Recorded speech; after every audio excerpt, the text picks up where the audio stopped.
Hello ਦੋਸਤੋ, welcome ਆ ਤੁਹਾਡੇ ਆਪਣੇ ਚੈਨਲ ਪੰਜਾਬ ਸਟੱਡੀ ਆਈਕਿਊ ਦੇ ਉੱਪਰ। ਅੱਜ ਆਪਣਾ ਟੌਪਿਕ ਹੈ ਬੁੱਧਿਜ਼ਮ ਦੇ ਬਾਰੇ। ਤਾਂ ਸਾਰਿਆਂ ਨੂੰ ਤੁਹਾਨੂੰ ਪਤਾ ਹੀ ਆ ਵੀ ਪੀਪੀਐਸਸੀ ਦੇ ਨਵੇਂ ਚੇਅਰਮੈਨ ਨਿਯੁਕਤ ਹੋ ਚੁੱਕੇ ਨੇ, ਤਾਂ ਕਿ ਹੁਣ ਜੋ ਆਪਣਾ ਨਾਇਬ ਤਹਿਸੀਲਦਾਰ ਦਾ ਐਗਜ਼ਾਮ ਆ ਉਹ ਨਵੰਬਰ ਦੇ ਲਾਸਟ ਜਾਂ ਦਸੰਬਰ ਦੇ ਫਸਟ ਵੀਕ ਦੇ ਵਿੱਚ ਹੋ ਜਾਣਾ। ਤਾਂ ਉਹਦੇ ਲਈ ਆਪਣੇ ਕੋਲ ਹੁਣ ਆਪਾਂ ਪ੍ਰੋਪਰ ਕਵਰ ਕਰੀਏ ਟੌਪਿਕ ਨੂੰ, ਉਨਾ ਆਪਣੇ ਕੋਲ ਸਮਾਂ ਨਹੀਂ ਆ। ਤਾਂ ਕਰਕੇ ਆਪਾਂ ਹੁਣ MCQ ਰੂਪ ਦੇ ਵਿੱਚ ਜਿੰਨੇ ਜ਼ਿਆਦਾ ਤੋਂ ਜ਼ਿਆਦਾ ਕੁਐਸਚਨ ਲਾਵਾਂਗੇ ਉਨਾ ਆਪਣੇ ਲਈ ਜ਼ਿਆਦਾ ਬੈਨੀਫਿਟ ਰਹੂਗਾ। ਤਾਂ ਹੁਣ ਤੋਂ ਆਪਾਂ ਜਿਹੜੇ ਵੀ ਟੌਪਿਕ ਕਰਨੇ ਆ ਉਹ MCQ ਫਾਰਮ ਦੇ ਵਿੱਚ ਕਰਨੇ ਆ। ਤਾਂ ਉਹਦੇ ਵਿੱਚੋਂ ਜਿੰਨੀ ਡਿਟੇਲ ਹੋਏਗੀ ਆਪਾਂ ਉਹਨੂੰ ਐਕਸਪਲੇਨ ਕਰਨ ਦੀ ਕੋਸ਼ਿਸ਼ ਕਰਾਂਗੇ। ਤਾਂ ਤੁਸੀਂ ਵੀਡੀਓ ਨੂੰ ਸ਼ੁਰੂ ਤੋਂ ਲੈ ਕੇ ਐਂਡ ਤੱਕ ਜ਼ਰੂਰ ਦੇਖਣਾ, ਤਾਂ ਤੁਹਾਨੂੰ ਬੁੱਧਿਜ਼ਮ ਪ੍ਰੋਪਰ ਕਲੀਅਰ ਹੋ ਜਾਏਗਾ। ਔਰ ਤੁਹਾਡਾ ਇਹਦੇ ਵਿੱਚੋਂ ਕੁਐਸਚਨ ਮਿਸ ਹੋ ਜੇ, ਇਹ ਹੋ ਨਹੀਂ ਸਕਦਾ। ਤੁਸੀਂ ਪ੍ਰੋਪਰ ਇਹਨੂੰ ਰਿਵੀਜ਼ਨ ਕਰਨੀ ਆ। ਓਕੇ, ਤਾਂ ਜਿਵੇਂ ਅਸੀਂ ਤੁਹਾਨੂੰ ਕਰਵਾ ਰਹੇ ਹਾਂ ਤੁਸੀਂ ਉਵੇਂ ਪ੍ਰੋਪਰ ਨੋਟ ਕਰਦੇ ਜਾਣਾ। ਚਲੋ ਬਿਨਾਂ ਕਿਸੇ ਦੇਰੀ ਤੋਂ ਆਪਣੀ ਅੱਜ ਦੀ ਵੀਡੀਓ ਆਪਾਂ ਸਟਾਰਟ ਕਰਦੇ ਹਾਂ। ਤਾਂ ਪਹਿਲਾਂ ਆਪਾਂ ਗੱਲ ਕਰਦੇ ਹਾਂ ਬੁੱਧਿਜ਼ਮ ਦੇ ਬਾਰੇ। ਬੁੱਧਿਜ਼ਮ ਦਾ ਆਪਣੇ ਆਪ ਦੇ ਵਿੱਚ ਮਤਲਬ ਹੀ ਹੁੰਦਾ ਨੌਲੇਜ, ਗਿਆਨ, ਲਾਈਟ ਵਗੈਰਾ ਤੁਸੀਂ ਕਹਿ ਸਕਦੇ ਹੋ। ਤਾਂ ਆਪਾਂ ਗੱਲ ਕਰਦੇ ਹਾਂ ਅਬਾਊਟ ਬੁੱਧਿਜ਼ਮ। ਤਾਂ ਇਹਨਾਂ ਦੇ ਜਿਹੜੇ ਫਾਊਂਡਰ ਨੇ ਉਹ ਕੌਣ ਨੇ? ਮਹਾਤਮਾ ਬੁੱਧ ਜੀ ਨੇ। ਤਾਂ ਲਾਈਟ ਆਫ ਏਸ਼ੀਆ ਕਿਹਾ ਜਾਂਦਾ ਇਹਨਾਂ ਨੂੰ। ਔਰ ਇਹਨਾਂ ਦਾ ਜਨਮ ਆ ਜੋ 563 BC ਸਾਕਿਆ ਕੁਲ ਦੇ ਵਿੱਚ ਹੁੰਦਾ। ਤਾਂ ਕਰਕੇ ਸਾਕਿਆ ਕੁਲ 'ਚ ਹੋਣ ਕਰਕੇ ਇਹਨਾਂ ਨੂੰ ਸਾਕਿਆ ਮੁਨੀ ਵੀ ਕਿਹਾ ਜਾਂਦਾ। ਕਿਹੜੀ ਜਗ੍ਹਾ ਹੁੰਦਾ? ਲੁੰਬਨੀ, ਕਪਿਲਵਸਤੂ, ਨੇਪਾਲ। ਤਿੰਨਾਂ ਦੇ ਵਿੱਚੋਂ ਜੋ ਵੀ ਜਗ੍ਹਾ ਤੁਹਾਨੂੰ ਇਹਨਾਂ ਦੇ ਜਨਮ ਬਾਰੇ ਆ ਗਈ ਦੈਨ ਯੂ ਆਨਸਰ। ਔਰ ਜ਼ਿਆਦਾ ਇਹਨਾਂ ਨੇ ਪ੍ਰੀਚਮੈਂਟ ਦੇ ਕਿੱਥੇ ਦਿੱਤੇ ਨੇ? ਸਰਾਵਸਤੀ ਦੇ ਵਿੱਚ। ਔਰ ਇਹਨਾਂ ਦੇ ਫਸਟ ਟੂ ਡਿਸਾਈਪਲ ਕੌਣ ਨੇ? ਤਪਸੂ ਐਂਡ ਪਾਲੁਕ। ਇਹ ਕੁਐਸਚਨ ਇੰਨਾ ਇੰਪੋਰਟੈਂਟ ਤਾਂ ਨਹੀਂ ਆ, ਪਰ ਫਿਰ ਵੀ ਆਪਾਂ ਇਹਨੂੰ ਸਕਿਪ ਨਹੀਂ ਕਰ ਸਕਦੇ। ਫਸਟ ਵੂਮਨ ਡਿਸਾਈਪਲ ਕੌਣ ਸੀ ਇਹਨਾਂ ਦੀ? ਮਹਾ ਪ੍ਰਜਾਪਤੀ ਗੌਤਮੀ। ਇਹਨਾਂ ਦੇ ਬਾਰੇ ਤੁਸੀਂ ਇੱਕ ਪੁਆਇੰਟ ਹੋਰ ਵੀ ਯਾਦ ਰੱਖਣਾ, ਜੋ ਮਹਾ ਪ੍ਰਜਾਪਤੀ ਗੌਤਮੀ ਨੇ ਇਹ ਇਹਨਾਂ ਦੀ ਮਾਸੀ ਜੀ ਆ। ਔਰ ਇਹਨਾਂ ਦੇ ਜਨਮ ਤੋਂ 7 ਦਿਨ ਬਾਅਦ ਇਹਨਾਂ ਦੀ ਮਾਤਾ ਦੀ ਡੈਥ ਹੋ ਗਈ ਸੀ। ਤਾਂ ਇਹਨਾਂ ਦਾ ਜੋ ਪਾਲਣ ਪੋਸ਼ਣ ਕੀਤਾ ਤਾਂ ਇਹਨਾਂ ਦੀ ਮਾਸੀ ਮਹਾ ਪ੍ਰਜਾਪਤੀ ਗੌਤਮੀ ਨੇ ਕੀਤਾ। ਜੋ ਇਹਨਾਂ ਦੇ ਪ੍ਰਸਿੱਧ ਚੇਲੇ ਹੋਏ ਨੇ ਉਹ ਨੇ ਆਨੰਦ ਐਂਡ ਉਪਾਲੀ। ਇਹਨਾਂ ਦੇ ਨਾਮ ਤੁਸੀਂ ਜ਼ਰੂਰ ਤੋਂ ਨੋਟ ਕਰਨੇ ਆ, ਆਨੰਦ ਐਂਡ ਉਪਾਲੀ, ਕਿਉਂਕਿ ਇਹ ਅੱਗੇ ਜਾ ਕੇ ਜੋ ਇਹਨਾਂ ਦੇ ਗ੍ਰੰਥ ਹੁੰਦੇ ਆ ਨਾ, ਇਹਨਾਂ ਦੇ ਗ੍ਰੰਥਾਂ ਨੂੰ ਕੀ ਕਿਹਾ ਜਾਂਦਾ? ਪਿਟਕ। ਤਾਂ ਜੋ ਪਿਟਕ, ਦੋ ਪਿਟਕ ਹੋਣਗੇ, ਦੋ ਤਾਂ ਮਤਲਬ ਇਹੀ ਨਿਰਮਾਣ ਕਰਨਗੇ ਦੋ ਪਿਟਕ ਦਾ, ਆਨੰਦ ਤੇ ਉਪਾਲੀ। ਅੱਗੇ ਤੁਸੀਂ ਜੇ ਗੱਲ ਆਉਂਦੀ ਆ ਵੀ ਇਹਨਾਂ ਦੀ ਏਜ ਦੇ ਬਾਰੇ, ਤਾਂ ਏਜ ਦੇ ਬਾਰੇ ਤੁਸੀਂ ਕਿੰਨੇ ਪੁਆਇੰਟ ਯਾਦ ਰੱਖਣਾ ਏਜ ਦੇ ਬਾਰੇ? ਇੱਕ ਤਾਂ ਤੁਸੀਂ ਯਾਦ ਰੱਖਣਾ ਵੀ ਮੈਰਿਜ ਕਿੰਨੇ 'ਚ ਹੋਈ ਆ? 16 ਸਾਲ ਦਿਆਂ ਨੂੰ ਹੋ ਗਈ ਸੀ। ਔਰ ਉਹਨਾਂ ਨੇ ਘਰ ਕਿੰਨੇ ਦੀ ਉਮਰ 'ਚ ਛੱਡਿਆ? 29 ਸਾਲ ਦੀ ਵਿੱਚ। ਤਾਂ ਔਰ ਉਹਨਾਂ ਨੂੰ ਜਿਹੜੀ ਇਨਲਾਈਟਮੈਂਟ ਯਾਨੀ ਕਿ ਗਿਆਨ ਪ੍ਰਾਪਤੀ ਹੋਈ ਆ ਉਹ ਹੋਈ ਸੀ 35 ਸਾਲ ਦੀ ਉਮਰ ਦੇ ਵਿੱਚ। ਠੀਕ ਆ, ਤਾਂ ਇੰਨੇ ਤੁਸੀਂ ਇਹਨਾਂ ਨੂੰ ਕਰ ਲਿਓ।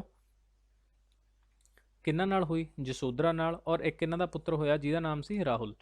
ਇਹਨਾਂ ਦਾ ਇੱਕ ਘੋੜਾ ਸੀ, ਘੋੜੇ ਦਾ ਨਾਮ ਆ ਵੀ ਕੁਐਸਚਨ ਪੁੱਛਿਆ ਜਾ ਚੁੱਕਿਆ ਵੀ ਉਹਨਾਂ ਦੇ ਘੋੜੇ ਦਾ ਨਾਮ ਕੀ ਸੀ? ਤਾਂ ਉਹਨਾਂ ਦੇ ਘੋੜੇ ਦਾ ਨਾਮ ਸੀ ਕੰਤ। ਉਹਨਾਂ ਦੇ ਸਾਰਥੀ ਦਾ ਨੇਮ ਕੀ ਸੀ?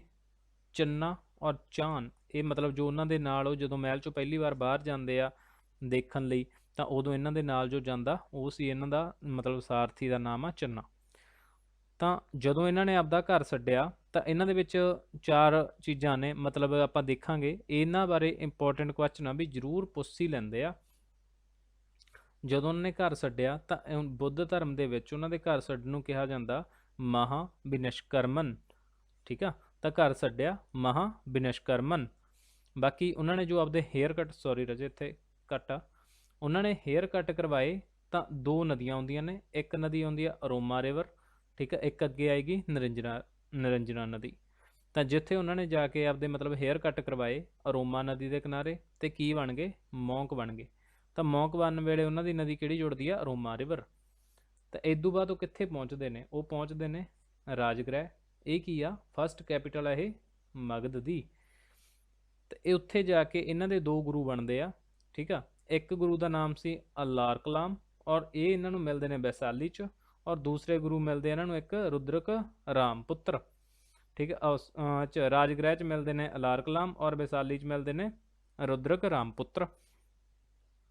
ਇਹ ਬੇਸਿਕ ਫੈਕਟ ਆ ਜਿਨ੍ਹਾਂ ਦੇ ਬੇਸ ਤੇ ਤੁਹਾਨੂੰ ਪਤਾ ਹੀ ਨਹੀਂ ਚੱਲਣਾ ਵੀ ਆਪਾਂ ਮਤਲਬ ਕਿ ਕਿਵੇਂ ਕੁਛ ਕੁ ਲਾਈਨਾਂ ਦੇ ਵਿੱਚ ਆਪਾਂ ਬੁੱਧਿਜ਼ਮ ਨੂੰ ਕੰਪਲੀਟ ਕਰ ਰਹਾਂਗੇ। ਤਾਂ ਅੱਗੇ ਤੁਸੀਂ MCQ ਆਪਾਂ ਕਰਾਂਗੇ ਤਾਂ ਤੁਸੀਂ ਉਦੋਂ ਖੁਦ ਟਰਾਈ ਕਰਨਾ ਉਹਨਾਂ ਨੂੰ। ਓਕੇ, ਜਿਹੜੇ ਸਥਾਨ ਤੇ ਉਹਨਾਂ ਨੂੰ ਗਿਆਨ ਦੀ ਪ੍ਰਾਪਤੀ ਹੋਈ ਉਹਦਾ ਨਾਮ ਕੀ ਸੀ? ਗਿਆ। ਕੀ ਨਾਮ ਉਹਦਾ ਸਥਾਨ ਦਾ? ਗਿਆ। ਤਾਂ ਇਹਨਾਂ ਨੇ ਇੱਥੇ ਕਿੰਨਾ ਟਾਈਮ ਸਪੈਂਡ ਕਰਿਆ? ਪੂਰਾ ਟੋਟਲ ਟਾਈਮ ਤਾਂ ਇਹਨਾਂ ਨੇ 6 ਸਾਲ ਸਪੈਂਡ ਕੀਤੇ, ਪਰ ਆਪਾਂ ਇਹਨਾਂ ਨੂੰ ਕਹਿੰਦੇ ਆ ਵੀ 5 ਸਾਲ ਇਹਨਾਂ ਨੇ ਬ੍ਰਾਹਮਣ ਦੇ ਨਾਲ ਕੀਤੇ ਔਰ 1 ਸਾਲ ਇਹਨਾਂ ਨੇ ਇੱਥੇ ਇਕੱਲਿਆਂ ਨੇ ਬਿਤਾਇਆ। ਤਾਂ ਜਾਣੀ ਕਿ ਜਿਹੜਾ 1 ਸਾਲ ਇਹਨਾਂ ਨੇ ਇਕੱਲਿਆਂ ਨੇ ਬਿਤਾਇਆ ਸੀ ਨਾ, ਉਦੋਂ ਇਹਨਾਂ ਨੂੰ ਐਨਲਾਈਟਮੈਂਟ ਦੀ ਪ੍ਰਾਪਤੀ ਹੋ ਗਈ। ਆਪਾਂ ਪਹਿਲਾਂ ਗੱਲ ਕਰੀ ਸੀ ਅਰੋਮਾ ਨਦੀ ਦੀ। ਅਰੋਮਾ ਨਦੀ ਦੇ ਕੀ ਹੋਇਆ? ਉਹਨਾਂ ਨੇ ਆਪਣੇ ਹੇਅਰ ਕੱਟ ਕਰਵਾ ਕੇ ਮੌਂਕ ਬਣ ਗਏ। ਆ ਹੁਣ ਇੱਥੇ ਰਿਵਰ ਕਿਹੜੀ ਆਈ ਆ? ਨਰੰਜਨਾ ਨਦੀ। ਆ ਨਰੰਜਨਾ ਨਦੀ ਦੇ ਬਾਰੇ ਆਪਾਂ ਕੀ ਕਹਿਣਾ? ਇੱਥੇ ਉਹਨਾਂ ਨੂੰ ਗਿਆਨ ਦੀ ਪ੍ਰਾਪਤੀ ਹੋਈ ਆ। ਕਿੰਨੀਆਂ ਨਦੀਆਂ ਹੋ ਗਈਆਂ? ਹੁਣ ਤੱਕ 2 ਨਦੀਆਂ ਹੋ ਗਈਆਂ। ਤਾਂ ਕਿੰਨੇ ਦੀ ਉਮਰ ਦੇ ਵਿੱਚ ਇਹਨਾਂ ਨੂੰ ਗਿਆਨ ਪ੍ਰਾਪਤੀ ਹੋਈ ਆ? 35 ਸਾਲ ਦੀ ਉਮਰ ਦੇ ਵਿੱਚ। ਤਾਂ 6 ਸਾਲ ਬਾਅਦ ਹੋਈ ਆ, ਤਾਂ ਘਰ ਇਹਨਾਂ ਨੇ ਓਬਵੀਅਸ ਆ ਵੀ 29 ਸਾਲ ਦੀ ਉਮਰ 'ਚ ਛੱਡਿਆ ਸੀ। ਠੀਕ ਆ। ਤਾਂ ਇਸ ਤੋਂ ਬਾਅਦ ਇੱਥੇ ਇੱਕ ਕੁੜੀ ਆਉਂਦੀ ਸੀ ਨਿੱਕੀ ਜੀ, ਸੁਜਾਤਾ ਨਾਮ ਦੀ। ਠੀਕ ਆ। ਤਾਂ ਉਹ ਤੋਂ ਇਹਨਾਂ ਨੇ ਖੀਰ ਖਾਧੀ ਸੀ, ਤਾਂ ਕਰਕੇ ਇਹਨਾਂ ਦੇ ਵਿੱਚ ਭੋਗ ਵੀ ਕਾਹਦਾ ਹੀ ਆ? ਹੁਣ ਖੀਰ ਦਾ ਹੀ ਚੱਲਦਾ। ਤਾਂ ਫਸਟ ਇਹਨਾਂ ਨੇ ਪ੍ਰੀਚਮੈਂਟ ਦਿੱਤੀ, ਉਹ ਇਹਨਾਂ ਨੇ ਜਾ ਕੇ ਉਹ 5 ਬ੍ਰਾਹਮਣਾਂ ਨੂੰ ਦਿੱਤੀ। ਇਹ ਇੰਪੋਰਟੈਂਟ ਆ ਵੀ ਕਿਹਨਾਂ ਨੂੰ ਦਿੱਤੀ? ਜੋ 5 ਬ੍ਰਾਹਮਣ ਇਹਨਾਂ ਦਾ ਸਾਥ ਛੱਡ ਕੇ ਗਏ ਉਹਨਾਂ ਨੂੰ ਦਿੱਤੀ। ਕਿਹੜੀ ਜਗ੍ਹਾ ਤੇ? ਵਾਰਾਣਸੀ। ਕਿੱਥੇ ਸੀ? ਸਾਰਨਾਥ। ਤਾਂ ਇਹਨੂੰ ਕੀ ਕਿਹਾ ਜਾਂਦਾ? ਮਤਲਬ ਆਪਾਂ ਪਹਿਲਾਂ ਕਿਹਾ ਸੀ ਵੀ ਜਦੋਂ ਉਹਨਾਂ ਨੇ ਘਰ ਛੱਡਿਆ ਉਹਨੂੰ ਕਿਹਾ ਮਹਾਬਿਨਸ਼ਕਰਮਨ। ਤਾਂ ਹੁਣ ਜਦੋਂ ਉਹ ਪਹਿਲੀ ਵਾਰੀ ਉਹਨਾਂ ਨੂੰ ਗਿਆਨ ਦੇਣਗੇ ਤਾਂ ਉਦੋਂ ਇਹਨੂੰ ਕਿਹਾ ਜਾਂਦਾ ਧਰਮ ਚੱਕਰ ਪਰਿਵਰਤਨ। ਠੀਕ ਆ। ਤਾਂ ਆ 2 ਇਹ ਤੁਸੀਂ ਯਾਦ ਰੱਖਣੇ ਆ। 5 ਬ੍ਰਾਹਮਣਾਂ ਨੂੰ ਕਿੱਥੇ? ਵਾਰਾਣਸੀ, ਸਾਰਨਾਥ ਦੇ ਵਿੱਚ ਘਰ ਛੱਡਿਆ 35 ਸਾਲ ਦੀ ਉਮਰ ਦੇ ਸੌਰੀ ਇਨਲਾਈਟਮੈਂਟ ਹੋਈ ਉਹਨਾਂ ਨੂੰ 35 ਈਅਰ ਦੇ ਵਿੱਚ, ਔਰ ਘਰ ਛੱਡਿਆ ਇਹਨਾਂ ਨੇ 29 ਸਾਲ ਦੀ ਉਮਰ ਦੇ ਵਿੱਚ। ਓਕੇ। ਔਰ ਇੰਪੋਰਟੈਂਟ ਆ, ਵੈਰੀ ਵੈਰੀ ਇੰਪੋਰਟੈਂਟ ਆ। ਇਹਨਾਂ ਦੇ ਵਿੱਚ ਆਪਾਂ 21 ਡੇ ਸੈਲੀਬ੍ਰੇਟ ਕਰਦੇ ਹਾਂ। ਇਹਨਾਂ ਦਾ ਬਰਥ ਹੋ ਗਿਆ, ਇਨਲਾਈਟਮੈਂਟ ਹੋ ਗਈ, ਡੈਥ ਹੋ ਗਈ, ਸਾਰਾ ਕੁਝ ਇਹਨਾਂ ਦਾ ਸੇਮ ਡੇ ਨੂੰ ਹੋਇਆ, ਜਾਣੀ ਕਿ ਵਿਸਾਖ ਦੀ ਪੂਰਨਿਮਾ ਨੂੰ ਹੋਇਆ। ਤਾਂ ਕਰਕੇ ਇਹਨਾਂ ਦੇ ਵਿੱਚ ਵਿਸਾਖ ਦੀ ਪੂਰਨਿਮਾ ਮਨਾਉਂਦੇ ਨੇ। ਔਰ ਇਹ ਦਿਨ ਜਿਹੜਾ ਇਹ ਮਤਲਬ ਭੋਗ ਵਗੈਰਾ ਜਦ ਕਰਦੇ ਨੇ, ਉਹ ਕੀ ਕਰਦੇ ਨੇ? ਇਹ ਖੀਰ ਦਾ ਕਰਦੇ ਨੇ। ਅੱਗੇ ਆਪਾਂ ਗੱਲ ਕਰਨੀ ਆ ਫਿਰ ਬੁੱਧਿਸਟ ਯੂਨੀਅਨ ਬਣਾਈ ਕਿਹਨਾਂ ਨੇ ਸੀ? ਮਹਾਤਮਾ ਬੁੱਧ ਨੇ ਬਣਾਈ ਸੀ ਇਹਦਾ ਖੁਦ। ਤਾਂ ਇਹ ਕੋਰਮ ਰਾਜੀ, ਕੋਰਮ ਕੀ ਹੁੰਦਾ? ਇਹਦਾ ਮਤਲਬ ਹੁੰਦਾ ਵੀ ਘੱਟੋ ਘੱਟ ਮੈਂਬਰਾਂ ਦੀ ਗਿਣਤੀ, ਘੱਟ ਤੋਂ ਘੱਟ ਮੈਂਬਰਾਂ ਦੀ ਗਿਣਤੀ। ਠੀਕ ਆ। ਜੋ ਮਤਲਬ ਕਿਸੇ ਮੀਟਿੰਗ ਨੂੰ ਸ਼ੁਰੂ ਕਰਨ ਦੇ ਲਈ ਆਪਣੇ ਕੋਲ ਘੱਟ ਤੋਂ ਘੱਟ ਜਿੰਨੇ ਮੈਂਬਰ ਕੰਪਲਸਰੀ ਹੁੰਦੇ ਆ, ਉਹਨੂੰ ਅਸੀਂ ਕਹਿੰਦੇ ਆ ਕੋਰਮ। ਤਾਂ ਇਹਨਾਂ ਦੇ ਕੋਲੇ ਕੋਰਮ ਕਿੰਨਾ ਸੀਗਾ? ਵੀ ਮਤਲਬ ਮੀਟਿੰਗ ਜੋ ਇਹਨਾਂ ਨੇ ਯੂਨੀਅਨ ਬਣਾਈ ਆ ਮਹਾਤਮਾ ਬੁੱਧ ਜੀ ਨੇ, 20 ਮੈਂਬਰ ਦਾ ਕੋਰਮ ਸੀ। ਜੁਆਇਨ ਕਰਨ ਦੇ ਲਈ ਉਮਰ ਕਿੰਨੀ ਸੀ? ਘੱਟੋ ਘੱਟ 15 ਸਾਲ ਦਾ ਹੋਣਾ ਚਾਹੀਦਾ ਸੀ। ਔਰ ਇਹਨਾਂ ਨੇ ਆਪਾਂ ਪਿੱਛੇ ਵੀ ਪੁਆਇੰਟ ਦੁਬਾਰਾ ਹੋ ਗਿਆ ਐਡ ਇੱਥੇ, ਤਾਂ ਸਰਾਵਸਤੀ ਦੇ ਵਿੱਚ ਕੀਤਾ ਸੀ, ਜੋ ਕੈਪੀਟਲ ਸੀ ਕੁਸ਼ਲਿਆ ਦੀ। ਲਾਸਟ ਸਟੇਜ ਇਹਨਾਂ ਨੇ ਕਿੱਥੇ ਆਪਦੀ ਸਪੈਂਡ ਕੀਤੀ? ਕੁਸ਼ੀਨਗਰ ਦੇ ਵਿੱਚ। ਠੀਕ ਆ। ਆ ਵੀ ਇੰਪੋਰਟੈਂਟ ਮਾਰਕ ਕਰ ਲਿਓ। ਲਾਸਟ ਸਟੇਜ ਦੇ ਵਿੱਚੋਂ ਅਕਸਰ ਕੁਐਸਚਨ ਬਣੇ ਨੇ, ਕੁਸ਼ੀਨਗਰ ਦੇ ਵਿੱਚ। ਔਰ ਇੱਥੇ ਇਹਨਾਂ ਨੇ ਆਪਦਾ ਲਾਸਟ ਪ੍ਰੀਚਮੈਂਟ ਦਿੱਤਾ, ਉਹਦਾ ਨਾਮ ਸੀ ਸਵੱਛ ਲੋਹਾਰ ਜਾਂ ਚੁੰਦ ਲੋਹਾਰ। ਠੀਕ ਆ।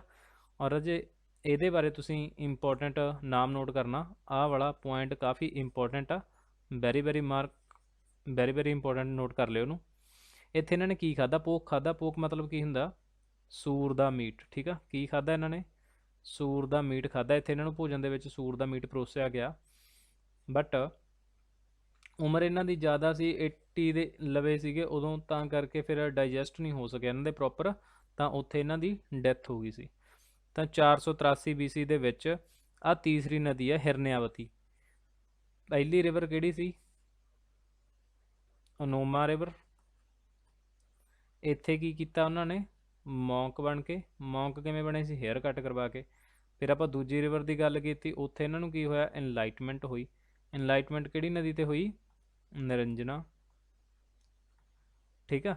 ਔਰ ਤੀਸਰੀ ਨਦੀ ਹਿਰਨਿਆਵਤੀ, ਇੱਥੇ ਇਹਨਾਂ ਨੂੰ ਕੀ ਹੋਇਆ? ਮਤਲਬ ਜਿਹੜਾ ਇਹਨਾਂ ਦਾ ਲਾਸਟ ਸਟੇਜ ਸੀ ਉਹ ਕਿਹੜੀ ਨਦੀ ਤੇ ਹੁੰਦੀ ਹੈ? ਹਿਰਨਿਆਵਤੀ ਤੇ। ਤਾਂ ਲਾਸਟ ਸਟੇਜ ਨੂੰ ਇਹਨਾਂ ਦੇ ਵਿੱਚ ਕੀ ਕਿਹਾ ਜਾਂਦਾ? ਮਹਾਪਰਿਨਿਰਵਾਣ। ਲਾਸਟ ਸਟੇਜ ਮਹਾਪਰਿਨਿਰਵਾਣ। ਔਰ ਆਪਾਂ ਇਦੋਂ ਪਹਿਲਾਂ ਗੱਲ ਕੀਤੀ ਆ, ਜਦੋਂ ਉਹਨਾਂ ਨੂੰ ਗਿਆਨ ਦਿੱਤਾ ਉਹਨੂੰ ਕਿਹਾ ਆਪਾਂ ਧਰਮ ਚੱਕਰ ਪਰਿਵਰਤਨ। ਜਦੋਂ ਉਹਨਾਂ ਨੂੰ ਗਿਆਨ ਦੀ ਪ੍ਰਾਪਤੀ ਹੋਈ ਉਹਨੂੰ ਕਿਹਾ ਨਿਰਵਾਣ। ਆ ਇੱਥੇ ਸੀ, ਆਪਾਂ ਤੋਂ ਸਕਿਪ ਹੋ ਗਿਆ ਪੁਆਇੰਟ, ਇਹਨੂੰ ਕਿਹਾ ਗਿਆ ਨਿਰਵਾਣ ਹੇਅਰ। ਓਕੇ। ਔਰ ਜਦੋਂ ਉਹਨਾਂ ਨੇ ਘਰ ਛੱਡਿਆ ਉਹਨੂੰ ਕਿਹਾ ਗਿਆ ਮਹਾਵਿਨਸ਼ਕਰਮਨ। ਇੱਥੋਂ ਤੱਕ ਕਲੀਅਰ ਹੋਣਾ? ਚਲੋ ਬਾਕੀ ਹੁਣ ਆਪਾਂ ਗੱਲ ਕਰਦੇ ਹਾਂ ਵੀ ਇਹਦੇ ਕਿੰਨੇ ਸਤੂਪ ਸੀਗੇ ਮਗਧ ਦੇ ਵਿੱਚ। ਇਹਨਾਂ ਦੇ 8 ਸਤੂਪ ਸੀ। ਹੁਣ ਸਤੂਪ ਕੀ ਹੁੰਦਾ, ਜਦੋਂ ਵੀ ਬੁੱਧ ਧਰਮ ਦੇ ਵਿੱਚ ਜਦੋਂ ਕੋਈ ਇਹਨਾਂ ਦਾ ਮਤਲਬ ਖਾਸ ਇੰਪੋਰਟੈਂਟ ਧਾਰਮਿਕ ਆਗੂ ਗੁਰੂ ਜਦੋਂ ਉਹਨਾਂ ਦੀ ਡੈਥ ਹੋ ਜਾਂਦੀ ਸੀ ਤਾਂ ਉਹਨਾਂ ਦੀਆਂ ਅਸਥੀਆਂ ਦੇ ਉੱਪਰ ਇੱਕ ਸਥਾਨ ਬਣਾਏ ਜਾਂਦੇ ਸੀ, ਉਹਨਾਂ ਨੂੰ ਕਿਹਾ ਜਾਂਦਾ ਸੀ ਸਤੂਪ। ਤਾਂ 8 ਸਤੂਪ ਬਣਾਏ ਸੀ ਕਿਹਨੇ, ਅਜਾਤਸ਼ਤਰੂ ਨੇ। ਜੇ ਆਪਾਂ ਹੁਣ ਗੱਲ ਕਰੀਏ ਵੀ ਪੁਰਾਣਾ ਤੇ ਲਾਰਜੈਸਟ ਆਪਣੇ ਭਾਰਤ ਦਾ ਕਿਹੜਾ, ਸਾਂਚੀ ਸਤੂਪ ਕਿਹਨੇ ਬਣਾਇਆ ਸੀ, ਅਸ਼ੋਕਾ ਨੇ। ਜੇ ਬਿਗੇਸਟ ਸਤੂਪ ਦੀ ਗੱਲ ਕਰੀਏ ਪੂਰੇ ਵਰਲਡ ਦੇ ਵਿੱਚ ਤਾਂ ਉਹਦਾ ਨਾਮ ਹੈਗਾ ਬੋਰੋਬਾਦਰ ਸਤੂਪ, ਜਾਵਾ ਇੰਡੋਨੇਸ਼ੀਆ, ਸਲੇਂਦਰ ਰਾਜਿਆਂ ਨੇ ਬਣਵਾਇਆ ਸੀ। 3 pillar of his teaching are Buddha, Dhamma, Sangha. ਤਾਂ ਆ ਤੁਸੀਂ ਦੇਖ ਲਿਓ ਇੱਕ ਵਾਰ, ਵੈਸੇ ਇਹਨਾਂ ਤੇ ਕੁਐਸਚਨ ਆਉਣ ਦੇ ਚਾਂਸ ਤਾਂ ਨਹੀਂ, ਬਟ ਆਪਾਂ ਸਕਿਪ ਨਹੀਂ ਨਾ ਕਰ ਸਕਦੇ। ਬੁੱਧਾ, ਧਾਮਾ, ਸੰਘਾ ਮਤਲਬ ਫਾਊਂਡਰ ਜਾਂ teacher, Dhamma means teaching, Sangha means order of Buddhist monks and nuns, ਉਪਾਸਕ। ਠੀਕ ਹੈ, ਤਾਂ ਇੱਥੋਂ ਤੱਕ ਕਲੀਅਰ ਹੋ ਗਿਆ। ਹੁਣ ਆਪਾਂ ਦੇਖਦੇ ਹਾਂ ਬੁੱਧਿਸਟ ਯੂਨੀਅਨ ਦੀ। ਆਪਾਂ ਪਹਿਲਾਂ ਇੱਥੇ ਗੱਲ ਕਰੀ ਸੀ ਵੀ ਆਪਣੇ ਕੋਲ ਕੀ ਸੀ, ਬੁੱਧਿਸਟ ਯੂਨੀਅਨ। ਇਹ ਤਾਂ ਬੁੱਧ ਜੀ ਨੇ ਆਪ ਹੀ ਬਣਾਤੀ ਸੀ। ਠੀਕ ਆ, ਇਹ ਤਾਂ ਮਹਾਤਮਾ ਬੁੱਧ ਨੇ ਆਪ ਹੀ ਤਿਆਰ ਕਰਤੀ ਸੀ ਆਪਣੇ ਕੋਲ ਬੁੱਧਿਸਟ ਯੂਨੀਅਨ। ਤਾਂ ਇਹ ਤੋਂ ਬਾਅਦ ਦੇ ਵਿੱਚ ਜਦੋਂ ਮਤਲਬ ਉਹਨਾਂ ਦੀ ਡੈਥ ਹੋ ਜਾਂਦੀ ਹੈ ਤਾਂ ਇਸ ਤੋਂ ਬਾਅਦ ਇਹਨਾਂ ਦੇ ਵਿੱਚ ਗੁਰੂ ਨੂੰ ਬਣਨ ਨੂੰ ਲੈ ਕੇ ਮਤਭੇਦ ਹੋਣੇ ਸ਼ੁਰੂ ਹੋ ਜਾਂਦੇ ਆ। ਤਾਂ ਫਿਰ ਬੁੱਧਿਸਟ ਕਾਉਂਸਲਾਂ ਕਰਾਈਆਂ ਜਾਂਦੀਆਂ ਤਾਂ ਜੋ ਧਰਮ ਆ ਜਿਹੜਾ ਉਹ ਪ੍ਰੋਪਰ ਚੱਲ ਸਕੇ। ਤਾਂ ਬੁੱਧਿਸਟ 6 ਹੋਈਆਂ, 6 ਦੇ ਵਿੱਚੋਂ 2 ਡਿਸਪਿਊਟਡ ਨੇ, ਤਾਂ ਕਰਕੇ ਬਚਦੀਆਂ ਨੇ 4। ਤਾਂ ਕਰਕੇ ਅਸੀਂ ਕਿੰਨੀਆਂ ਪੜ੍ਹਦੇ ਹਾਂ, ਓਨਲੀ 4 ਪੜ੍ਹਦੇ ਹਾਂ, 1 2 3 4, ਮਤਲਬ ਫਸਟ, ਸੈਕੰਡ, ਥਰਡ ਤੇ ਫੋਰਥ। ਪਹਿਲੀ ਕਿਹਨੇ ਕਰਾਈ ਸੀ, ਅਜਾਤਸ਼ਤਰੂ ਨੇ। ਕਿੰਨੇ 'ਚ ਕਰਾਈ ਸੀ, ਇਹ ਤਾਂ ਉਹਨਾਂ ਦੇ ਉਹਦੀ ਕਰਾਤੀ ਸੀ ਮਰਨ ਵਾਲੇ ਸਾਲ ਹੀ, ਮਤਲਬ ਕਿਹੜੇ ਸਾਲ ਨੂੰ ਡੈਥ ਹੋਈ ਉਹਨਾਂ ਦੀ, 483 BCE। ਆਹ ਰਜੇ ਨੀਚੇ ਦੇਖੋ ਤੁਸੀਂ, ਆਹ ਆਪਣੇ ਕੋਲ ਇੱਕ ਟਾਈਮ ਪੀਰੀਅਡ ਬਣਾਉਂਦੇ ਆਪਾਂ ਇੱਥੇ ਟੇਬਲ। ਆਹ ਇੱਥੇ 0 ਆ ਇੱਥੇ ਅੱਜ ਦੀ ਘੜੀ ਆਪਣਾ ਜੋ ਕੈਲੰਡਰ ਚੱਲਦਾ। ਤਾਂ ਐਵੇਂ ਕਰਦੇ ਕਰਦੇ ਇੱਥੇ 1000 ਹੋਣਾ ਕਿਤੇ, ਇੱਥੇ ਫਿਰ 500 ਵੀ ਤਾਂ ਹੋਣਾ ਕਿਤੇ, ਤਾਂ ਇੱਥੇ 0 ਸੀ। ਤਾਂ ਐਵੇਂ ਇੱਧਰ ਆਪਾਂ ਜਿੱਥੋਂ ਤੱਕ ਪੜ੍ਹਦੇ ਹਾਂ ਇੱਥੇ ਆਪਾਂ ਨੂੰ ਇੰਡਸ ਵੈਲੀ ਪੜ੍ਹਦੇ ਹਾਂ, ਤਾਂ ਇੱਥੇ ਤੱਕ ਆਪਾਂ ਵੈਦਿਕ ਪੜ੍ਹਦੇ ਹਾਂ। ਤਾਂ ਇੱਥੇ 600 BC ਦੇ ਲਵੇ ਤਵੇ ਆ ਕੇ ਆਪਣੇ ਕੋਲ ਇਹਨਾਂ ਦਾ ਮਹਾਤਮਾ ਬੁੱਧ ਦਾ ਜਨਮ ਸੀ। ਤਾਂ ਇੱਥੇ ਯਿਸੂ ਦਾ ਜਨਮ ਹੋ ਗਿਆ ਸੀ ਆ 0 ਤੇ। ਠੀਕ ਆ, ਜੋ ਆਪਾਂ ਹਾਈਲਾਈਟ ਏਰੀਆ ਕੀਤਾ। ਤਾਂ ਇਹ ਤੋਂ ਪਿੱਛੇ ਪਿੱਛੇ ਆਪਾਂ ਤਾਂ ਕਰਕੇ ਬਿਫੋਰ ਕ੍ਰਾਈਸਟ ਲਿਖਦੇ ਹਾਂ BC। ਤਾਂ ਹੁਣ ਆਪਾਂ ਮਹਾਤਮਾ ਬੁੱਧ ਜੀ ਬਾਰੇ ਲਿਖਿਆ ਤਾਂ ਇਹਦਾ ਮਤਲਬ ਇਹ ਉਹਨਾਂ ਤੋਂ ਪਹਿਲਾਂ ਦੀਆਂ ਗੱਲਾਂ ਨੇ। ਤਾਂ ਅਜਾਤਸ਼ਤਰੂ 483 ਦੇ ਵਿੱਚ ਇਹ ਮਤਲਬ ਕਿ ਬੁੱਧ ਜੀ ਕੀ ਹੋ ਜਾਂਦੇ ਨੇ, ਡਾਈਡ। ਦੈਨ ਅਜਾਤਸ਼ਤਰੂ ਮੀਟਿੰਗ ਕਰਵਾਉਂਦਾ ਫਸਟ ਕਾਉਂਸਲ। ਕਿੱਥੇ ਹੁੰਦੀ ਆ, ਸਪਤਪਰਨੀ ਕੇਵ, ਰਾਜਗ੍ਰਹਿ। ਜ਼ਿਆਦਾਤਰ ਇਹਦੇ ਵਿੱਚ ਰਾਜਗ੍ਰਹਿ ਹੀ ਪੁੱਛਿਆ ਜਾਂਦਾ ਵੀ ਇਹੀ ਜਗ੍ਹਾ ਦਾ ਨਾਮ ਆਉਂਦਾ। ਠੀਕ ਆ, ਤਾਂ ਇਹ ਸੀਗੀ ਆਪਣੇ ਕੋਲੇ ਜਿਹੜੀ ਮਤਲਬ ਪਹਿਲੀ ਕਾਉਂਸਲਿੰਗ ਕਰਾਈ ਸੀ ਉਹ ਕਿਹਨੇ ਕਰਵਾਈ ਸੀ, ਆਪਣੇ ਕੋਲ ਅਜਾਤਸ਼ਤਰੂ ਨੇ। ਠੀਕ ਆ, ਤਾਂ ਇਹਦੇ ਵਿੱਚ ਜਿਹੜਾ ਚੇਅਰਮੈਨ ਸੀ ਉਹ ਕੌਣ ਸੀ, ਇਹਦੇ ਚੇਅਰਮੈਨ ਦੇ ਬਾਰੇ ਵੀ ਕਾਫੀ ਕੁਐਸਚਨ ਪੁੱਛੇ ਜਾ ਚੁੱਕੇ ਆ, ਮੈਂ ਇੱਥੇ ਲਿਖ ਦਿੰਦਾ। ਇਹਦਾ ਜੋ ਚੇਅਰਮੈਨ ਆਪਣੇ ਕੋਲ ਉਹਦਾ ਨਾਮ ਸੀਗਾ ਮਹਾ ਕਸ਼ਯਪ। MCQ ਦੇ ਵਿੱਚ ਵੀ ਹੈ, ਅੱਗੇ ਆਪਾਂ ਫਰੇਮ ਕੀਤਾ ਹੋਇਆ ਇਹ ਵਾਲਾ ਕੁਐਸਚਨ ਕਿਉਂਕਿ ਇਹ ਪਹਿਲਾਂ ਹੀ ਆ ਚੁੱਕਿਆ।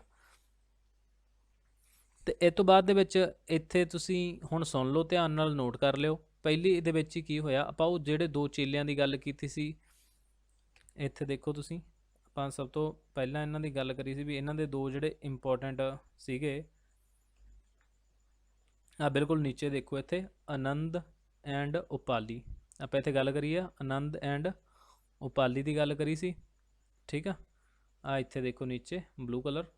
ਤਾਂ ਇਹ ਵਾਲੇ ਜੋ ਚੇਲੇ ਨੇ ਇਹਨਾਂ ਨੂੰ ਮੈਂ ਤੁਹਾਨੂੰ ਪਹਿਲਾਂ ਦੱਸਿਆ ਵੀ ਇਹ ਪਿਟਕ ਕੀ ਹੁੰਦੇ ਆ, ਜਿਵੇਂ ਆਪਣੇ ਗੁਰੂ ਗ੍ਰੰਥ ਸਾਹਿਬ ਜੀ ਨੇ ਤਾਂ ਇਹਨਾਂ ਦੇ ਵਿੱਚ ਹਿੰਦੂ ਧਰਮ ਦੇ ਵਿੱਚ ਪੁਰਾਣ ਹੁੰਦੇ ਆ, ਤਾਂ ਬੁੱਧ ਧਰਮ ਦੇ ਵਿੱਚ ਇਹਨਾਂ ਦੇ ਜੋ ਗ੍ਰੰਥ ਨੇ ਧਾਰਮਿਕ ਉਹਨਾਂ ਨੂੰ ਇਹ ਕੀ ਕਹਿੰਦੇ ਨੇ, ਪਿਟਕ ਬੋਲਦੇ ਆ। ਤਾਂ ਇਹ 2 ਮਤਲਬ 3 ਪਿਟਕ ਨੇ ਇਹਨਾਂ ਦੇ। ਤਾਂ 2 ਪਿਟਕ ਦੀ ਰਚਨਾ ਤਾਂ ਇੱਕ ਆਨੰਦ ਤੇ ਦੂਸਰਾ ਉਪਾਲੀ ਜੀ ਕਰਨਗੇ, ਔਰ ਤੀਸਰੀ ਦੀ ਅੱਗੇ ਆਪਾਂ ਗੱਲ ਕਰਾਂਗੇ। ਠੀਕ ਆ, ਤਾਂ ਪਹਿਲੀ ਕਾਉਂਸਲ ਦੇ ਵਿੱਚ ਕੀ ਹੋਇਆ, ਪਹਿਲੀ ਕਾਉਂਸਲ ਦੇ ਵਿੱਚ ਪ੍ਰਧਾਨਗੀ ਚੇਅਰਮੈਨਸ਼ਿਪ ਕਿਹਨੇ ਕੀਤੀ, ਮਹਾਕਸ਼ਯਪ ਨੇ ਕੀਤੀ, ਕਰਵਾਈ ਅਜਾਤਸ਼ਤਰੂ ਨੇ, ਔਰ ਸਪਤਪਰਨੀ ਕੇਵ ਰਾਜਗ੍ਰਹਿ। ਓਕੇ, ਤਾਂ ਕੀ ਹੋਇਆ ਇੱਥੇ 2 ਪਿਟਕ ਜੋੜੇ ਗਏ, ਜਾਣੀ ਕਿ ਕਿਹੜੇ ਕਿਹੜੇ, ਇੱਕ ਸੂਤ ਪਿਟਕ, ਬਿਨੇ ਪਿਟਕ। 2 ਪਿਟਕ ਜੋੜਤੇ, ਸੂਤ ਪਿਟਕ ਤੇ ਬਿਨੇ ਪਿਟਕ। ਜਿਹੜਾ ਤਾਂ ਸੂਤ ਪਿਟਕ ਆ ਉਹਦੇ 'ਚ ਬੁੱਧ ਦੀਆਂ ਸਿੱਖਿਆਵਾਂ ਨੇ, ਉਹਦੀ ਰਚਨਾ ਕੀਤੀ ਹੈ ਆਨੰਦ ਨੇ, ਔਰ ਬਿਨੇ ਪਿਟਕ ਦੇ ਵਿੱਚ ਯੂਨੀਅਨ ਦੇ ਨਿਯਮ ਨੇ, ਉਹ ਰਚਨਾ ਕੀਤੀ ਆ ਉਪਾਲੀ ਨੇ। ਕਲੀਅਰ ਆ ਬਈ। ਤਾਂ ਆਪਾਂ ਦੂਸਰੀ ਮੀਟਿੰਗ ਦੀ ਗੱਲ ਕਰਦੇ ਹਾਂ। ਦੇਖੋ ਉਹਦੇ ਤੋਂ ਇਹ ਕਿੰਨੇ ਟਾਈਮ ਬਾਅਦ ਹੋ ਰਹੀ ਹੈ ਇੱਥੇ 100 ਸਾਲ ਬਾਅਦ। ਪਹਿਲੀ ਯਾਦ ਰੱਖ ਲਿਓ, ਦੂਜੀ ਤਾਂ ਆਟੋਮੈਟਿਕਲੀ ਉਹ ਤੇ 100 ਸਾਲ ਬਾਅਦ ਹੋਣੀ ਆ। ਠੀਕ ਆ, ਤਾਂ ਇਹ ਕਰਵਾਈ ਆ ਕਾਲਾ ਸੋਕਾ ਨੇ। ਇਹ ਕੌਣ ਸੀ? ਸਿਸੂ ਨਾਗ ਵੰਸ਼ ਦਾ ਸੀ। ਇਹਦੀ ਪ੍ਰਧਾਨਗੀ ਕਿਹਨੇ ਕੀਤੀ ਸੀਗੀ? ਸਬਕ ਮੀਰ ਨੇ। ਠੀਕ ਆ, ਤਾਂ ਇਹਦੇ ਬਾਰੇ ਆਪਣਾ ਕੋਈ ਐਡਾ ਹੈ ਨਹੀਂ ਗਾ ਕੰਮ। ਤਾਂ ਆਪਾਂ ਤੀਸਰੀ ਮੀਟਿੰਗ ਦੀ ਗੱਲ ਕਰਦੇ ਹਾਂ, ਜੋ ਕਿਹਨੇ ਕਰਵਾਈ ਆ ਆਪਣੇ ਕੋਲ। ਤੀਸਰੀ ਮੀਟਿੰਗ ਕਰਵਾਈ ਆ ਅਸ਼ੋਕਾ ਨੇ। ਤਾਂ ਇਹ ਕਿੰਨੇ 'ਚ ਹੋਈ ਆ ਆਪਣੇ ਕੋਲੇ? 251 BC। ਔਰ ਆ ਇੰਪੋਰਟੈਂਟ ਆ, ਪਾਟਲੀ ਪੁੱਤਰ ਦੇ ਵਿੱਚ। ਤਾਂ ਇੱਥੇ ਕੀ ਹੁੰਦਾ,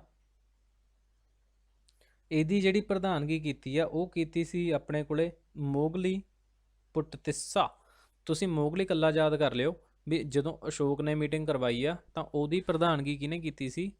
ਤਾਂ ਤੁਸੀਂ ਬਸ ਇਕੱਲਾ ਯਾਦ ਰੱਖਿਓ ਬਈ ਮੋਗਲੀ ਨੇ ਕੀਤੀ ਸੀ। ਠੀਕ ਆ, ਔਰ ਅਜੇ ਇਹ ਇੰਪੋਰਟੈਂਟ ਆ ਮੋਗਲੀ, ਆਪਾਂ ਜਿਨ੍ਹਾਂ ਦਾ ਆਪਾਂ ਨਾਮ ਦੀ ਗੱਲ ਕਰੀ ਆ, ਇਹ ਆਪਣੇ ਕੋਲੇ ਕਿਉਂ ਇੰਪੋਰਟੈਂਟ ਆ? ਕਿਉਂਕਿ ਅਸ਼ੋਕ ਨੂੰ ਜਦੋਂ ਬੁੱਧ ਧਰਮ ਦੇ ਵਿੱਚ ਟਰਨ ਕੀਤਾ ਜਾਂ ਕਨਵਰਟ ਕੀਤਾ ਤਾਂ ਇਹਨਾਂ ਨਹੀਂ ਕਰਿਆ ਸੀਗਾ। ਤਾਂ ਇਹਦੇ ਤੀਸਰੀ ਦੇ ਵਿੱਚ ਕੀ ਹੋਇਆ, ਮੀਟਿੰਗ ਵੀ ਤੀਸਰੀ ਆ। ਤਿੰਨ ਪਿਟਕ ਨੇ ਤੇ ਤੀਸਰਾ ਪਿਟਕ ਤੀਜੀ ਮੀਟਿੰਗ ਦੇ ਵਿੱਚ ਹੀ ਜੋੜਿਆ ਜਾਊਗਾ। ਪਹਿਲੀ ਦੇ ਵਿੱਚ ਪਹਿਲਾ ਦੂਜਾ ਸੂਤ ਪਿਟਕ ਬਿਨੇ ਪਿਟਕ ਦੋਨੋਂ ਜੁੜ ਗਏ। ਹੁਣ ਜਿਹੜਾ ਤੀਸਰਾ ਪਿਟਕ ਜੁੜਨਾ ਉਹ ਜੁੜੂਗਾ ਅਭੀ ਧਾਮ ਪਿਟਕ। ਤਾਂ ਇੱਥੇ ਦੇਖ ਲਓ ਤੁਸੀਂ, ਇੱਥੇ ਜਿਹੜਾ ਤੀਜਾ ਪਿਟਕ ਜੁੜੂਗਾ ਉਹਦਾ ਨਾਮ ਆ ਆਪਣੇ ਕੋਲ ਅਭੀ ਧਾਮ ਪਿਟਕ। ਇਹਦੇ ਵਿੱਚ ਜੋ ਇਹਨਾਂ ਦੇ ਬਾਅਦ ਦੇ ਵਿੱਚ ਹੋਣਗੇ ਨਾ, ਮਤਲਬ ਬੁੱਧ ਧਰਮ ਦੇ ਵਿੱਚ ਨਨ ਵਗੈਰਾ ਹੋਣਗੀਆਂ, ਤਾਂ ਉਹਨਾਂ ਦੀਆਂ ਜਿਹੜੀਆਂ ਜੀਵਨੀਆਂ ਨੇ ਉਹ ਲਿਖੀਆਂ ਗਈਆਂ। ਤਾਂ ਇਦੋਂ ਪਹਿਲਾਂ ਜਿਹੜੇ ਇੱਥੇ ਜੁੜੇ ਆਪਣੇ ਕੋਲੇ ਉਹ ਕਿਹੜੇ ਸੀਗੇ? ਸੂਤ ਪਿਟਕ। ਔਰ ਕਿਹੜਾ ਸੀਗਾ ਆਪਣੇ ਕੋਲੇ? ਬਿਨੇ ਪਿਟਕ। ਠੀਕ ਆ, ਤਾਂ ਇਹ ਕੰਮ ਸੀਗਾ। ਤਾਂ ਆਪਾਂ ਚੌਥੀ ਕੌਂਸਲ ਦੇ ਬਾਰੇ ਗੱਲ ਕਰਦੇ ਹਾਂ। ਤਾਂ ਚੌਥੀ ਕੌਂਸਲ ਕਿਹਨੇ ਕਰਾਈ ਸੀ ਆਪਣੇ ਕੋਲ? ਕਨਿਸ਼ਕ ਨੇ। ਔਰ ਇਹ ਹੋਈ ਸੀ ਆਪਣੇ ਕੋਲੇ ਕਸ਼ਮੀਰ ਦੇ ਵਿੱਚ, ਕੁੰਡਲਵਨ ਕਸ਼ਮੀਰ ਦੇ ਵਿੱਚ। ਔਰ ਇਹਦੀ ਜਿਹੜੀ ਚੇਅਰਮੈਨਸ਼ਿਪ ਉਹ ਕਿਹਨੇ ਕੀਤੀ ਸੀ? ਉਹ ਕੀਤੀ ਸੀ ਆਪਣੇ ਕੋਲੇ ਬਾਸੂ ਮਿੱਤਰ ਨੇ। ਠੀਕ ਆ, ਔਰ ਵਾਈਸ ਚੇਅਰਮੈਨ ਕੌਣ ਸੀਗਾ? ਅਸਵ ਘੋਸ਼। ਮਤਲਬ ਇਹ ਆਪਣੇ ਸੰਸਕ੍ਰਿਤ ਦੇ ਵਿੱਚ ਉਹ ਵੀ ਲਿਖਣਗੇ ਇਹਨਾਂ ਦੀ ਬਾਇਓਗ੍ਰਾਫੀ ਵਗੈਰਾ। ਤਾਂ ਇਹਨਾਂ ਦੇ ਬਾਰੇ ਆਪਾਂ ਗੱਲ ਕਰ ਲਈ। ਤਾਂ ਹੁਣ ਆਪਾਂ ਦੇਖਦੇ ਹਾਂ ਵੀ ਇਹਦੇ 'ਚ ਕੀ ਹੋਇਆ। ਜੋ ਬੁੱਧ ਧਰਮ ਸੀ ਨਾ, ਤਾਂ ਚੌਥੀ ਮੀਟਿੰਗ ਦੇ ਵਿੱਚ ਜੋ ਬੁੱਧ ਧਰਮ ਆ ਉਹ ਦੋ ਭਾਗਾਂ ਦੇ ਵਿੱਚ ਡਿਵਾਈਡ ਹੋਊਗਾ ਆਪਣੇ ਕੋਲ। ਇੱਕ ਹੋਊਗੀ ਹੀਨਯਾਨ ਔਰ ਦੂਸਰੀ ਹੋਊਗੀ ਆਪਣੇ ਕੋਲੇ ਮਹਾਯਾਨ। ਤਾਂ ਬਾਕੀ ਜੇ ਹੁਣ MCQ ਆਉਣਗੇ ਆਪਾਂ ਉਹਦੇ 'ਚ ਦੇਖਦੇ ਹਾਂ। ਹੁਣ ਤੁਸੀਂ ਕਰਨ ਯੋਗ ਹੋ ਗਏ ਹੋਵੋਗੇ। ਹੁਣ ਦੇਖਿਓ, ਗੌਤਮ ਬੁੱਧ ਵਾਸ ਬੋਰਨ 563 BC। ਤਾਂ ਬੋਰਨ ਕਿੰਨੇ 'ਚ? 563 BC। ਕਸ਼ਤਰੀਆ ਫੈਮਿਲੀ। ਮੈਂ ਤੁਹਾਨੂੰ ਪਹਿਲਾਂ ਹੀ ਦੱਸਿਆ ਵੀ ਉਹਨਾਂ ਨੂੰ ਸ਼ਾਕਿਆ ਵੰਸ਼ 'ਚ ਹੋਣ ਕਰਕੇ ਉਹਨਾਂ ਨੂੰ ਕਿਹੜਾ ਕਿਹਾ ਜਾਂਦਾ? ਸ਼ਾਕਿਆ ਮੁਨੀ।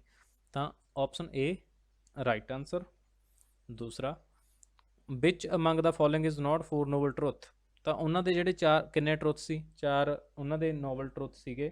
ਤੇ ਜੇ ਆਪਾਂ ਉਹਨਾਂ ਦੇ ਬਾਰੇ ਗੱਲ ਕਰੀਏ, ਉਹ ਸੀਗੇ ਪਹਿਲਾ ਸੰਸਾਰ ਦੁੱਖਾਂ ਦਾ ਘਰ ਆ, ਦੂਸਰਾ ਤ੍ਰਿਸ਼ਨਾ ਇਹਨਾਂ ਦਾ ਕਾਰਨ ਆ, ਬਾਕੀ ਨਿਰਵਾਣ ਨਾਲ ਛੁਟਕਾਰਾ ਪਾਇਆ ਜਾ ਸਕਦਾ, ਔਰ 8 ਮਾਰਗ ਨੇ ਜਿਨ੍ਹਾਂ ਦੇ ਉੱਤੇ ਸਾਨੂੰ ਚੱਲਣਾ ਚਾਹੀਦਾ। ਠੀਕ ਆ, ਤਾਂ ਇਹਦਾ ਆ ਜਾਣਾ desire is best way to get moksha. ਇਹ ਨਹੀਂ ਕਦੇ ਵੀ ਹੋ ਸਕਦਾ, ਕਿਉਂਕਿ ਡਿਜ਼ਾਇਰ ਤਾਂ ਉਹ ਕਹਿੰਦੇ ਨੇ ਵੀ ਦੁੱਖਾਂ ਦਾ ਘਰ ਆ। ਤਾਂ ਠੀਕ ਆ, ਤਾਂ ਇਹ ਤਾਂ ਮਤਲਬ ਨਹੀਂ ਆ ਸਕਦੀ ਉਹਦੇ 'ਚ। ਕਲੀਅਰ ਆ। ਵੇਅਰ ਵਾਜ ਫਸਟ ਬੁੱਧਿਸਟ ਕਾਉਂਸਲ ਹੈਲਡ। ਹੁਣ ਤੁਸੀਂ ਪਿੱਛੇ ਨੋਟ ਕੀਤਾ ਹੋਣਾ ਹੁਣੇ। ਤਾਂ ਕਸ਼ਮੀਰ ਵਾਲੀ ਕਦੋਂ ਹੋਈ ਆ? ਇਹ ਤਾਂ ਮਤਲਬ ਕਿ 4th ਸੀਗੀ, ਇਹ ਨਹੀਂ ਹੈਗੀ। ਠੀਕ ਆ, ਔਰ ਪਾਟਲੀਪੁੱਤਰ ਵਾਲੀ ਅਸ਼ੋਕ ਨੇ ਕਰਵਾਈ ਆ, ਇਹ 3rd ਸੀਗੀ। ਤਾਂ ਆਹ ਵਾਲੀ ਪਹਿਲੀ ਆ। ਇੱਥੇ ਉਹਨਾਂ ਨੂੰ ਇਨਲਾਈਟਮੈਂਟ ਹੋਈ ਆ, ਇਹ ਤਾਂ ਵੈਸੇ ਹੀ ਕੱਟਿਆ ਗਿਆ। ਆਹ ਐਲੀਮੀਨੇਟ ਹੋ ਗਿਆ, ਆਹ ਹੋ ਗਿਆ, ਆਹ ਹੋ ਗਿਆ। ਤਾਂ D ਆਪਸ਼ਨ ਬਚੀ ਆਪਣੇ ਕੋਲ। ਓਕੇ, ਜਦੋਂ ਵੀ ਤੁਸੀਂ ਕੁਐਸਚਨ ਕਰਨੇ ਤਾਂ ਐਲੀਮੀਨੇਟ ਵਾਲਾ ਮੈਥਡ ਸਭ ਤੋਂ ਜ਼ਿਆਦਾ ਟਰਾਈ ਕਰਿਆ ਕਰੋ। ਠੀਕ ਆ, ਜਿਹੜੀਆਂ ਤੁਹਾਨੂੰ ਪੱਕਾ ਹੀ ਕਨਫਰਮ ਨੇ ਤੁਸੀਂ ਪਹਿਲਾਂ ਉਹਨਾਂ ਨੂੰ ਕੱਟੋ, ਫਿਰ ਇਹ ਤੋਂ ਬਾਅਦ 'ਚ ਤੁਹਾਨੂੰ ਪਤਾ ਆਪਦੇ ਆਪ ਲੱਗ ਜਾ ਕਰਨਾ। Who among the following presided the first Buddhist council. ਤਾਂ ਇਹ ਵੀ ਇੰਪੋਰਟੈਂਟ ਆ। ਇਹ ਕੁਐਸਚਨ ਉਹ ਨੇ ਜੋ ਪਹਿਲਾਂ ਐਗਜ਼ਾਮ ਦੇ ਵਿੱਚ ਪੁੱਛੇ ਜਾ ਚੁੱਕੇ ਨੇ। ਠੀਕ ਆ, ਮੈਂ ਆਪਣੇ ਕੋਲ ਤੋਂ ਖੁਦ ਕੋਈ ਕੁਐਸਚਨ ਨਹੀਂ ਫਰੇਮ ਕੀਤਾ ਇੱਥੇ, ਜੋ ਪਹਿਲਾਂ ਆਲਰੇਡੀ ਆ ਚੁੱਕੇ ਆ, ਤਾਂ ਹੁਣ ਉਹਨਾਂ ਬਾਰੇ ਐਕਸਪਲੇਨ ਕੀਤਾ ਜਾ ਰਿਹਾ ਇੱਥੇ। ਤਾਂ ਮਹਾ Kashyap. Gautam Buddha goat ਐਨਲਾਈਟਮੈਂਟ at the age. ਤੁਹਾਨੂੰ ਮੈਂ ਕਿਹਾ ਸੀ ਵੀ ਤੁਸੀਂ 3 ਏਜ ਯਾਦ ਰੱਖਣੀਆਂ ਨੇ। 29 leave home, 35 enlightenment, and near about 80 died. ਤਾਂ ਹੁਣ ਆਪਾਂ ਇੱਥੇ ਗੱਲ ਕਰਦੇ ਹਾਂ, ਤਾਂ ਮਤਲਬ ਉਹਨਾਂ ਨੂੰ ਬੋਧੀ ਟਰੀ ਦੇ ਨੀਚੇ ਇਹਨਾਂ ਨੇ ਤਾਂ ਕੁਐਸਚਨ ਦੇ ਵਿੱਚ ਹੀ ਪਾਤਾ ਕਿੰਨੇ ਸਾਲ ਦੀ ਉਮਰ ਦੇ ਵਿੱਚ ਗਿਆਨ ਪ੍ਰਾਪਤੀ ਹੋਈ ਹੈ, 35 ਈਅਰ। ਦੈਨ ਆਨਸਰ ਸੀ। Who among the following king was cut down the Bodhi tree in 2nd century BC? ਕਿੰਨਾਂ ਨੇ ਕੱਟੇ ਸੀ? ਪੁਸ਼ਯਮਿੱਤਰ ਸੁੰਗ ਐਂਡ ਕਿੰਗ ਸਸੰਕਾ। ਤਾਂ ਇਹ ਆਪਸ਼ਨ ਆ ਜਾਣੇ ਆ, ਠੀਕ ਆ। Who among were not the disciple of Buddha? ਹੁਣ ਤੁਸੀਂ ਜੇ ਦੇਖਿਆ ਹੋ, ਮੈਂ ਹੁਣੇ ਤੁਹਾਨੂੰ ਦੱਸਿਆ ਪਹਿਲਾਂ ਹੀ, ਆਨੰਦ ਤੇ ਉਪਾਲੀ ਇਹ ਤਾਂ ਹੈ ਹੀ ਹੈ ਨੇ, ਤਾਂ ਇਹ ਤਾਂ ਨਹੀਂ ਹੋ ਸਕਦੀ ਆਪਸ਼ਨ ਬੇਸ ਤੇ ਐਲੀਮੀਨੇਟ ਕਰ ਰਹੇ ਆ। ਇਹ ਨਹੀਂ ਵੀ ਉਹਦੇ ਚੇਲੇ ਨਹੀਂ ਸੀ, ਉਹਨਾਂ ਨੇ ਪੁੱਛਿਆ ਵੀ ਜਿਹੜਾ ਇਹਨਾਂ ਦੇ ਵਿੱਚੋਂ ਹੈ ਨਹੀਂ ਸੀ, ਇਹ ਤਾਂ ਹੈ ਨੇ। ਤਾਂ ਹੁਣ ਦੇਖੋ ਸੁਦਯੋਧਨ ਤੇ ਰਾਹੁਲ ਇਹਨਾਂ ਦਾ ਬੇਟਾ, ਸੁਦਯੋਧਨ ਇਹਨਾਂ ਦਾ ਪਿਤਾ, ਤਾਂ ਸੀ ਆਪਸ਼ਨ ਆ ਜਾਣੀ ਆ। ਜੇ ਆਪਾਂ ਆਲ ਵੀ ਦੇਖੀਏ, ਆਲ ਨਹੀਂ ਹੋ ਸਕਦੀ ਕਿਉਂਕਿ ਆਹ ਤਾਂ ਚੇਲੇ ਹੈ ਸੀ, ਤਾਂ ਬੀ ਆਪਸ਼ਨ ਗਈ, ਸੀ ਆਪਸ਼ਨ ਗਈ, ਠੀਕ ਆ। ਚਲੋ ਅੱਗੇ। Two great Buddhist university of Nalanda and Bikramsala were patronized by the, ਇਹਦੇ ਚ ਆਣਾ ਆਨਸਰ ਆਪਣੇ ਕੋਲੇ A, ਪਾਲਾਜ਼। ਔਰ ਦੋਨੋਂ ਹੀ ਯੂਨੀਵਰਸਿਟੀ ਸੀ ਜੋ ਆਪਣੇ ਕੋਲ ਇਹ ਬੁੱਧ ਸਿੱਖਿਆ ਦੇ ਲਈ ਕਾਫੀ ਮੰਨੀਆਂ ਪ੍ਰਮੰਨੀਆਂ ਯੂਨੀਵਰਸਿਟੀਆਂ ਨੇ। Buddhism in Nepal was introduced during the region of Ashoka. ਤਾਂ ਇਹਦੇ 'ਚ ਸਾਨੂੰ ਕਿੱਥੋਂ ਮਿਲਦੀ ਹੈ ਜਾਣਕਾਰੀ? ਅਸ਼ੋਕਾ ਦੇ ਪਿਲਰਾਂ ਤੋਂ ਮਿਲੀ ਸੀ। ਰਾਜੇ ਦੇਖੋ ਆਪਾਂ ਅੱਜ ਗੱਲ ਕੀਤੀ ਹੈ ਤੁਹਾਡੇ ਨਾਲ ਕੁਐਸਚਨ MCQ ਜੋ ਪਹਿਲਾਂ ਪੁੱਛੇ ਜਾ ਚੁੱਕੇ ਆ ਉਹਨਾਂ ਦੇ ਬਾਰੇ ਗੱਲ ਕੀਤੀ ਆ, ਔਰ ਆਪਾਂ ਇੱਕ ਵਾਰ ਤੋਂ ਜਲਦੀ ਦੇਖ ਲੈਂਦੇ ਹਾਂ। ਤਾਂ ਤੁਸੀਂ ਇਹਨਾਂ ਦੇ ਚੇਲਿਆਂ ਦੇ ਨਾਮ ਨੇ ਜਿਹੜੇ, ਉਹਨਾਂ ਦੇ ਬਾਰੇ ਇੱਕ ਵਾਰੀ ਨਾਮ ਪੜ੍ਹ ਲਿਓ, ਔਰ ਜੋ ਚਾਰੇ ਇਹਨਾਂ ਦੀਆਂ ਨੇ, ਮਤਲਬ ਇੱਕ ਇਹਨਾਂ ਦਾ ਜਨਮ, ਇੱਕ ਕਦੋਂ ਡੈਥ ਹੁੰਦੀ ਆ, ਪੂਰੇ ਹੁੰਦੇ ਆ ਉਹ ਵਾਲੀ, ਔਰ ਦੂਸਰਾ ਕਿਹੜੇ ਸਥਾਨ 'ਤੇ ਕੀ ਹੁੰਦਾ, ਔਰ ਜੋ 4 ਮੀਟਿੰਗਾਂ ਨੇ ਉਹ ਵਾਲੀਆਂ ਹੋ ਗਈਆਂ। 3 ਪਿਟਕ ਹੋ ਗਏ ਇਹਨਾਂ ਦੇ, ਠੀਕ ਆ, ਤਿੰਨੇ ਪਿਟਕ ਦੇ ਨਾਮ, ਔਰ ਇਹਨਾਂ ਦੇ 2 ਜੋ ਮਹਾਂ ਚੇਲੇ ਨੇ ਉਹਨਾਂ ਦੇ ਨਾਮ, ਕਿਉਂਕਿ ਉਹ ਪਿਟਕ ਦੀ ਰਚਨਾ ਕਰਦੇ ਆ। ਇਹ ਇੰਪੋਰਟੈਂਟ ਆ। ਬਾਕੀ ਆਹ ਸਭ ਤੋਂ ਜ਼ਿਆਦਾ ਇੱਕ ਖਾਸ ਚੀਜ਼ ਆ ਵੀ ਜਦੋਂ ਇਹਨਾਂ ਨੇ ਘਰ ਛੱਡਿਆ ਮਹਾਵਿਨਸ਼ਕਰਮਣ ਹੋ ਗਿਆ, ਜਦੋਂ ਗਿਆਨ ਦੀ ਪ੍ਰਾਪਤੀ ਹੋ ਗਈ ਤਾਂ ਨਿਰਵਾਣ ਹੋ ਗਿਆ, ਜਦੋਂ ਉਹਨਾਂ ਨੇ ਪਹਿਲਾਂ 5 ਬ੍ਰਾਹਮਣਾਂ ਨੂੰ ਗਿਆਨ ਦਿੱਤਾ ਤਾਂ ਉਦੋਂ ਧਰਮ ਚੱਕਰ ਪਰਿਵਰਤਨ ਹੋ ਗਿਆ, ਜਦੋਂ ਫਿਰ ਉਹ ਮਤਲਬ ਕਿ ਡਾਈਡ, ਠੀਕ ਆ, ਅਤੇ ਜਦੋਂ ਉਹ ਡਾਈਡ ਕਰਦੇ ਆ ਤਾਂ ਮਹਾ ਪਰਿਨਿਰਵਾਣ ਹੋ ਗਿਆ। ਤਾਂ ਇਹ ਸੀ ਆਪਣਾ ਅੱਜ ਦਾ ਟੌਪਿਕ। ਤਾਂ ਤੁਸੀਂ MCQ ਵੀ ਦੇਖ ਲਏ ਆ, ਔਰ ਤੁਸੀਂ ਕੁਐਸਚਨ ਵੀ ਦੇਖ ਲਏ ਆ, ਔਰ ਤੁਹਾਨੂੰ ਜਿੰਨਾ ਤੁਹਾਡੇ ਲਈ ਇੰਪੋਰਟੈਂਟ ਸੀ ਐਗਜ਼ਾਮ ਦੇ ਲਈ ਉਹਨਾਂ ਵੀ ਤੁਹਾਨੂੰ ਕਰਾਇਆ ਜਾ ਚੁੱਕਿਆ। ਤਾਂ ਉਮੀਦ ਕਰਦੇ ਹਾਂ ਤੁਹਾਨੂੰ ਵੀਡੀਓ ਚੰਗੀ ਲੱਗੀ ਹੋਣੀ ਆ, ਔਰ ਤੁਸੀਂ ਸਭ ਸਾਡੇ ਚੈਨਲ ਨੂੰ ਸਬਸਕ੍ਰਾਈਬ ਕਰਨਾ ਨਾ ਭੁੱਲਿਓ। This is our channel Punjab study IQ।